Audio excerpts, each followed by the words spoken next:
새번역 사도신경으로 신앙 고백하겠습니다.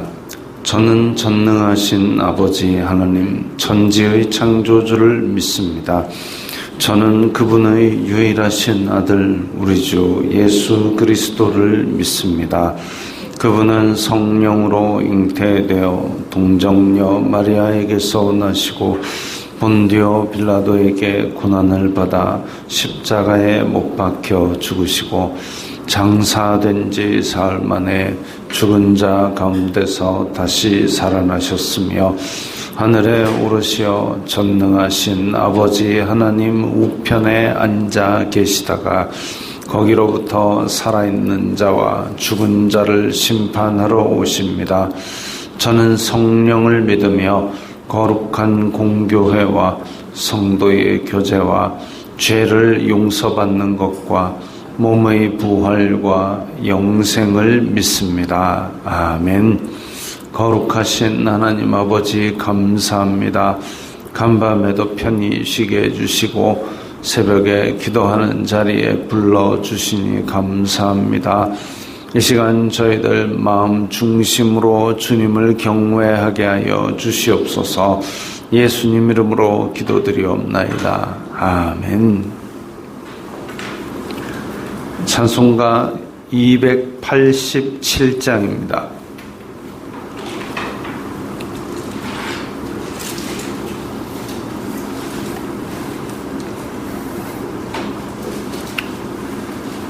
찬송가 287장입니다.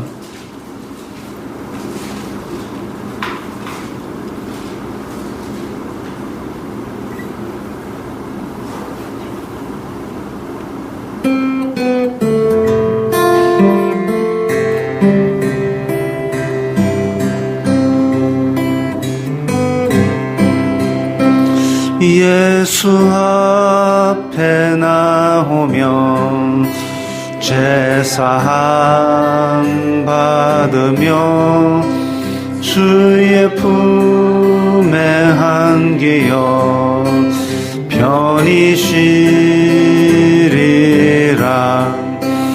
우리 주만 믿으면 모두 구원 얻으며 영생 복락 면류관 확실히 받겠네. 예수 앞에 나와서 은총을 받으며 마음의 기쁨 넘치어 감사하리라. 우리 주만 믿으면 모두 구원 얻으며 영생 복락 면류관 확실히 받겠네. 예수 앞에 설 때에 흰 옷을 입으며 밝고 빛난 내 집에 길이 살리라. 우리 주만 믿으면 모두 구원 얻으며 영생 복락 면류관 확실히 받겠네. 아멘. 오늘 말씀은 사도행전 3장 17절부터 26절까지의 말씀입니다.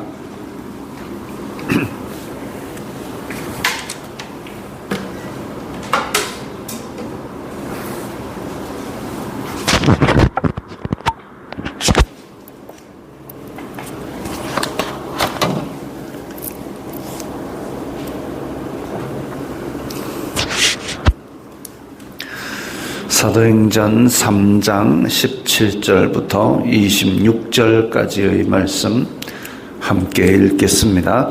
형제들아, 너희가 알지 못하여서 그리하였으며 너희 관리들도 그리한 줄 아노라.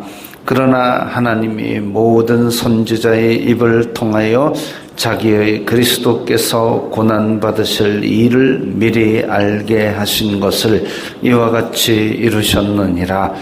그러므로 너희가 회개하고 돌이켜 너희 죄 없이 함을 받으라. 이같이 하면 새롭게 되는 날이 주님 앞으로부터 이를 것이요, 또 주님께서 너희를 위하여 예정하신 그리스도 곧 예수님을 보내시리니 하나님이 영원 전부터 거룩한 선지자들의 입을 통하여 말씀하신 바 만물을 회복하실 때까지는 하늘이 마땅히 그를 받아두리라. 모세가 말하되 주 하나님이 너희를 위하여 너희 형제 가운데서 나 같은 선지자 하나를 세울 것이니 너희가 무엇이든지 그의 모든 말을 들을 것이라. 누구든지 그 선지자의 말을 듣지 아니하는 자는 백성 중에서 멸망받으리라 하였고, 또한 사무엘 때부터 이어 말한 모든 선지자도 이 때를 가리켜 말하였느니라. 너희는 선지자들의 자손이요, 또 하나님이 너희 조상과 더불어 세우신 언약의 자손이라. 아브라함에게 이르시기를 땅 위의 모든 족속이 너희의 씨로 말미암아 복을 받으리라 하셨으니, 하나님이 그 종을 세워 복 주시려고 너희에게 먼저 보내사 너희로 하여금 돌이켜 각각 그 악함을 버리게 하셨느니라. 아멘.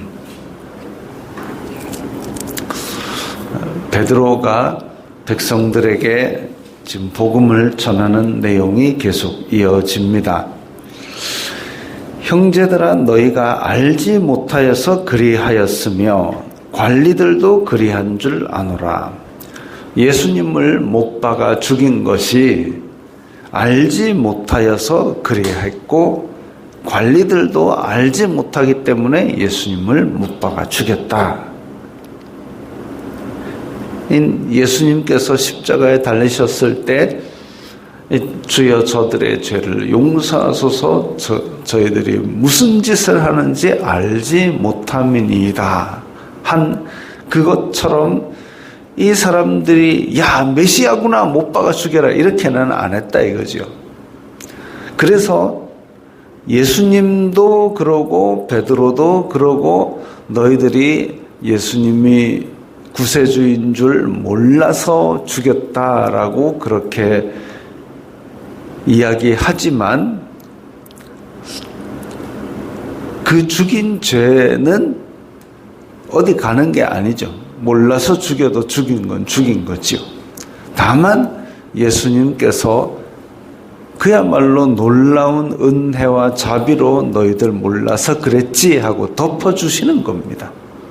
그거 아니면 야 내가 다 용서해도 내 못 박은 놈 너는 내가 꼭 잡아 죽이겠다 이렇게 하시면은 그 뭐 자비를 구할 계제도 안 되는 것이죠. 아유 제가 몰라서 그랬습니다. 그래서 예수님께서 너희들 다 몰라서 이렇게 한 것이다 라고 그렇게 덮어주신 겁니다. 그러므로써 세상의 어떤 사람들, 심지어는 예수님을 못 박은 사람들조차 죄를 용서하시겠다는 그 의지를 보여주신 것이죠. 이게 복음입니다.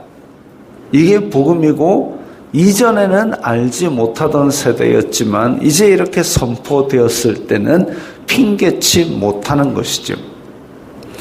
18절에 하나님께서 모든 선지자의 입을 통하여 모든 것을 다 선포하고 그렇게 해서 소망을 가지고 기대를 하도록 그렇게 말씀을 선포하셨고, 또한 그것을 하나님께서 직접 이루셨습니다.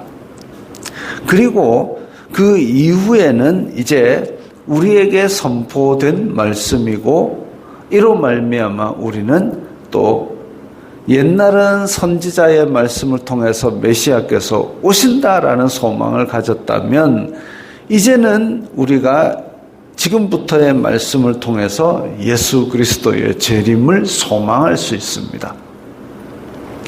사실 한국 교회에 부흥 강사님들이 종종 물어보는 게 있습니다. 예수님께서 지금 당장 오시면 기쁨으로 맞이하시겠습니까? 이러면은 덜컥 내려앉는 모양입니다. 그래가지고 아니 왜 예수님을 기쁨으로 맞이 못합니까? 이러면 미안해서요. 그래도 예수님께서는 직접 못 박아 죽인 사람들도 다 용서하시겠다 그랬는데 뭔 죄를 심각하게 지어가지고 예수님이 다시 오시는 것을 잠깐만요를 하겠습니까? 그냥 우리는 지금 우리의 삶 속에서 예수 그리스도께서 다시 오시는 그날을 기대하고 소망하고 큰 은혜로 말미암아 우리를 받아주실 것을 기대하고 소망하는 것이지, 내가 이때까지 그야말로 경건과 거룩을 이만큼 쌓았으니까 예수님 받아주세요, 이거 아니잖아요. 그건 성경대로 믿는 게 아닙니다. 내 공로를 믿는 것이지. 그래서 이제는 우리가 다시 오실 예수님, 우리가 사도신경에 맨날 고백하는 거기로부터 살아있는 자와 죽은 자를 심판으로 오십니다. 근데 그 심판할 때에 예수 그리스도의 은혜로 말미암아 나를 받아주실 줄 믿습니다 하고 그렇게 소망을 하는 것이지, 우리가 뭔가 잘나서 뭔가 거룩해서 그건 아닙니다. 다만 우리는 매일매일 매 순간순간을 예수님 앞에서 살아가는 것처럼 그렇게 살기 위해서 애를 써야 될 것이고, 그리고 그 가운데 허물이 생기고 잘못한 것이 있으면 이제 아침 저녁으로 오늘 부지불식간에라도 지은 죄가 있으면 용서하여 주옵소서, 이렇게 두렵고 떨림으로 우리의 하루하루를 살아가는 것일 뿐이지, 예수님의 재림은 우리의 소망이지 공포가 아닙니다. 자, 그래서 19절에 회개하고 돌이켜 너희 죄 없이 함을 받으라. 회개하고 돌이키는 것이 중요하고, 이같이 하면 새롭게 되는 날, 이제 에덴에서 창조되었던 그 사람들은 죄악으로 말미암아 타락하였고, 회개하고 죄 없이 함을 받은 사람들은 이제 예수 그리스도의 새 창조된 백성으로서, 그래서 성령님께서 우리 가운데 오시고 보라 새롭게 되었도다 라고 선포할 수 있는 새로운 피조물이 되는 겁니다. 그리고 20절부터는 재림에 관한 얘기입니다. 이 뭔가 좀 거꾸로 된 느낌인데요. 너희를 위하여 예정하신 예수님을 보내시리니, 다시 예수님이 오실 건데, 하나님이 선지자들의 입을 통하여 말씀하신 바 만물을 회복하실 때까지는, 재창조를 완성하실 때까지는 하늘이 마땅히 그를 받아두리라. 하나님 오른편에 앉아 계시다가 나중에 오실 것이라는 얘기죠. 22절에 모세가 말하되 주 하나님이 너희를 위하여 너희 형제 가운데서 나 같은 선지자 하나를 세울 것이니, 예수님께서는 왕이고 선지자고 제사장의 삼중직을 감당하셨습니다. 그래서 모세가 너희 형제 가운데서라는 얘기는 사람의 모습으로 오신다는 얘기죠. 그래야만이 이 육신을 입고 우리 죄를 위해서 찢기사 목숨을 버릴 수 있기 때문에, 죄의 삭은 사망인데 죄 없으신 예수님께서 죽으심으로 말미암아 우리 죄를 대신 값을 치르시는 겁니다. 23절에 그 선지자의 말을 듣지 아니하는 자는 백성 중에서 멸망받으리라. 요한복음 3장에도 나오죠. 그를 믿는 자는 구원을 받을 것이고 순종하지 아니하는 자는 멸망받는 것이 이게 하나님의 말씀 되신 예수 그리스도께서 새 창조를 위하여 오셨는데 이제 회개하고 믿으라, 믿으면 된다라고 하셨는데 그것을 거부한다, 순종하지 않는다, 그것은 곧 그 자체가, 믿지 않는 자체가 심판을 받은 것이고 멸망을 자초하는 것입니다. 구원의 키는 이 말씀 되신 예수 그리스도를 믿는 것이죠.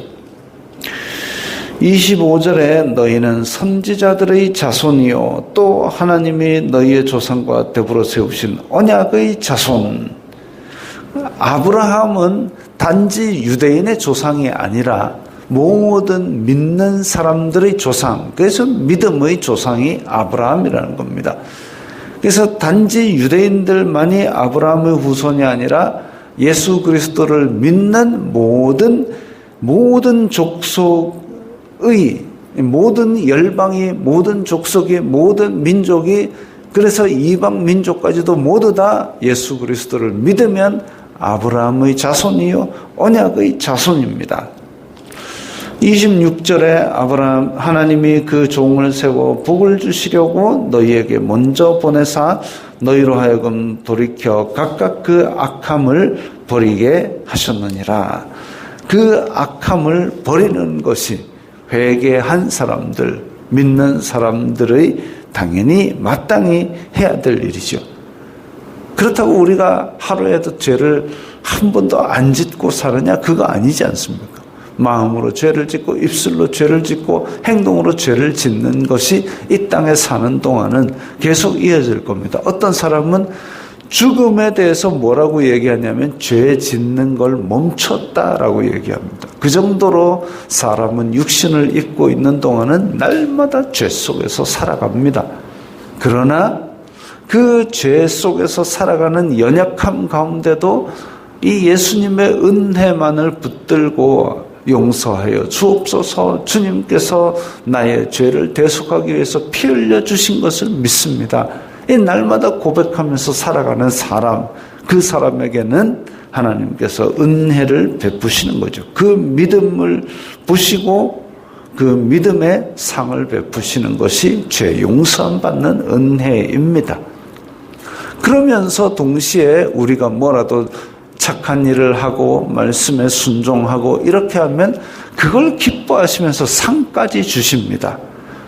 더러움에도 불구하고 부족함에도 불구하고 상 주시기를 기뻐하시는 하나님의 은혜, 그 은혜가 넘치는 사람들이 믿는 사람들이죠. 그러니까 감사가 나오고 기쁨이 나온 겁니다. 사도 바울은 자기가 율법을 다 지키고 정말 의롭게 살아간답시고 예수님 믿는 사람들을 잡아 죽이고 살았습니다.